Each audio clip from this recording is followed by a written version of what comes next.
Like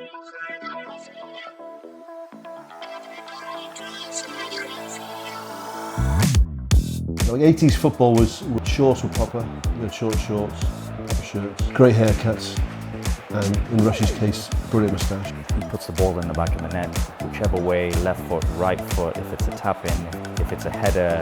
Of course, number 9 on his back, and it was the great Ian Rush. It's everything, you know, you play for Wales for nothing, you know.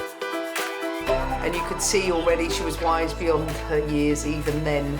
What surprises me with her is that she's actually really fun on a night out. Why we all love Sophie is because she's so consistent on the field, but then also has good banter and knows how to have fun off it. Fire in the heart, ice in the mind. That's Sophie Ingle to a T. I have witnessed the growth of Welsh football as it has become a driving force in Welsh culture. There is a new generation of artists who are taking inspiration from Welsh football. I want to talk to some of those who are finding their creative voices through football and learn more about what it means to them.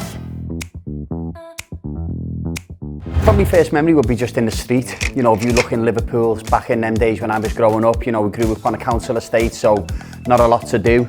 Not a lot of money around to be going on trips. If you had a ball, you'd just go out and play, whether that was on the field, whether it was in the street. Fi'n credu beth ar ei Ffrainc yn 2016 dangos oedd bod modd i deuluoedd i fynd allan yna i ddilyn y tîm cenedlaethol a mwynhau'r achlysur. Mae Cymru di Gymraeg pawb at ei gilydd a creu ffrindiau newydd, creu rhyw fath o ddiwylliant newydd.